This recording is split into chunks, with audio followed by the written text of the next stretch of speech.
अस्सलामुअलैकुम, welcome to my YouTube channel Arivaj bucket 95। अच्छा जी, आज का ब्लॉग जो है ना मेरा बहुत बिजी होने वाला है क्योंकि आज जो है ना हम लोग जा रहे हैं सक्खर वापस। तो हमें जाना था 2-3 जगहों पे। अब सबसे पहले हम लोग अभी जो जाने वाले हैं वो जाने वाले हैं इम्तियाज़, क्योंकि मुझे इम्तियाज़ से कुछ चीज़ें लेनी थी। क्योंकि वो जो है ना बेसिकली सक्खर में कुछ चीज़ें मिलती नहीं है। मैंने जैसे पहले भी ब्लॉग्स में मेंशन किया था, तो फिर मैंने बोला यहीं से लेके चलूँ और वहाँ पे फिर स्टॉक कर दूँ। जबकि मुझे बहुत अफसोस की बात है कि मुझे इतना गुस्सा भी आता है कि सक्खर जो है वो सिंध का जो है ना तीसरा बड़ा शहर है। उसके बावजूद जो है वहाँ पे जो है ना इतनी फैसिलिटीज़ अवेलेबल नहीं है। लग्जरीज़ क्या, मैं अगर बेसिक चीज़ों की भी बात करूँ ना तो वो भी वहाँ पे सही से अवेलेबल नहीं होती।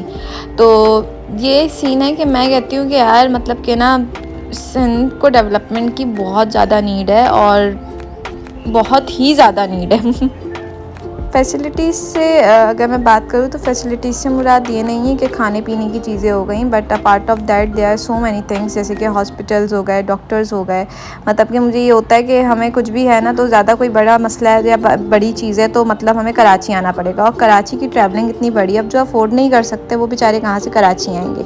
और मतलब रास्ते में ही बेचारे अल्लाह ना करे किसी की सीरियस कंडीशन, तो वो इंसान क्या करे, इतना बड़ा सफ़र और फिर सक्खर से कराची। खैर anyways that's a different topic. हम लोग अब जो है ना आ चुके थे आंटी वालों के घर पे, और यहाँ पे बुराक साहब जो है ना नाराज़ होकर बैठ गए थे और छुप के रो रहे थे। पता नहीं किस चीज़ पे ज़िद कर रहा था, बट कर रहा था। और फिर यहाँ पे आके जो है ना बैठ गया था और मुसलसल कॉन्स्टेंटली रोया ही जा रहा था। मतलब उसको ये हो रहा था कि मेरे ख्याल से चिज्जी मांग रहा था या कुछ इसी तरीके से कुछ था। फिर उसके बाद मैं चिज्जी लेने गई, और जब चिज्जी लेने गई तो मुझे वहाँ पे 5-5 रुपए वाले अपने फेवरेट पापड़ मिले। मुझे इतने पसंद है चटपट वारे जी फलां फलां। खैर एनीवेज अब हम लोग आ गए थे। असल में आंटी वालों ने आज हमारा क्या था डिनर बाहर अनवर बलूच पे। तो हमारी फैमिली की दावत थी और आफे वालों की पुप्पो की फैमिली की दावत थी। पुप्पो भी हैं, मामी भी हैं, तो हम सब आए थे और हम लोग यहाँ पे अंदर एंटर हो चुके थे। अनवर बलोच जो है ना, मैं आप लोग को बता दूँ, एक ज़माने में मशहूर था, एक छोटा सा ढाबा टाइप होता था, और ये जो मशहूर हुआ अपनी कढ़ाई की वजह से। फिर इन्होंने इतना ज़्यादा जो है ना ट्रांसफॉर्म किया और अब इतना बड़ा रेस्टोरेंट बना दिया है कि यहाँ पे हर चीज़ मिलती है। बट अभी भी इनकी जो सबसे अच्छी चीज़ है वो इनकी कढ़ाई ही है। बट ओवरऑल इन्होंने बहुत ज़्यादा अच्छी जो है ना मतलब रेस्टोरेंट को कर दिया है कि मतलब कि इनका जो सिटिंग एरिया वगैरह, और मतलब इन्होंने बाहर भी रखा हुआ है, बाहर की साइड भी आउटडोर भी बनाया हुआ है, और जो इसके अलावा अंदर भी आप फैमिली के साथ बैठ सकते हो। मतलब कि बहुत ही ज़बरदस्त था। मुझे तो यहाँ पे जाके ना बहुत ही कोई पॉजिटिव वाइब्स आ रही थी।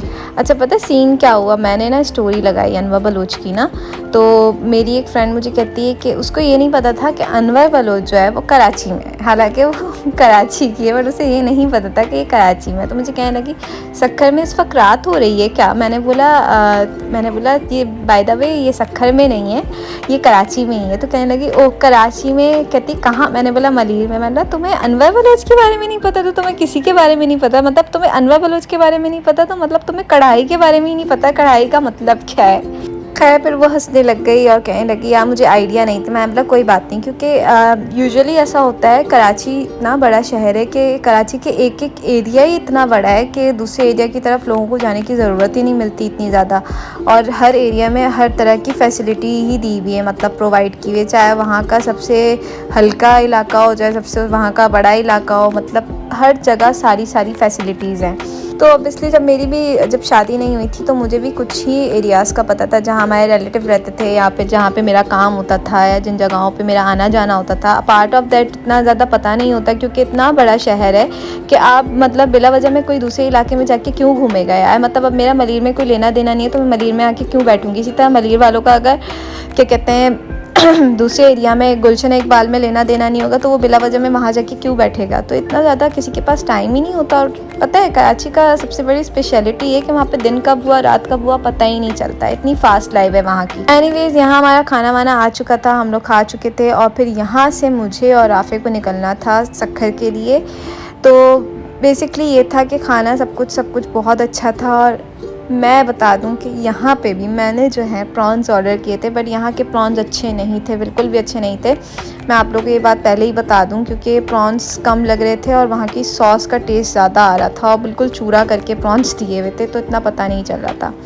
एनीवेज़ यहाँ हम लोग बस में बैठ गए थे और इस बस की सर्विसेज ना बहुत ज़बरदस्त। वैसे तो राफी ज़्यादातर फैसल मूवर्स डेवो वगैरह पे बुक करवाता है, लेकिन हम लोग अभी जब सक्खर से गए ना तो हम लोग इसी बस में गए हैं और अब वापसी भी हम लोग इसी पे आए हैं। और बहुत ज़बरदस्त सर्विसेज थी इसकी भी और बहुत कंफर्टेबल बस थी, मतलब कंफर्टेबल हम लोगों का जो था ना ट्रैवलिंग हुई है इस पर। फिर फाइनली हम लोग सक्खर आ चुके थे अपने घर की तरफ। और ये सक्खर के बहुत ही मशहूर 60 दरवाजे हैं। इन 60 दरवाज़ों पे मैं आज दिन तक कभी भी नहीं गई, मेरी ख्वाहिश ही रह गई, बट मैंने बस बाहर से ही देखा है।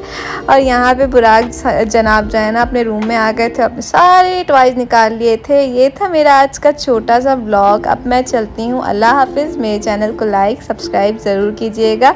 अरीबाज़ बकेट 95।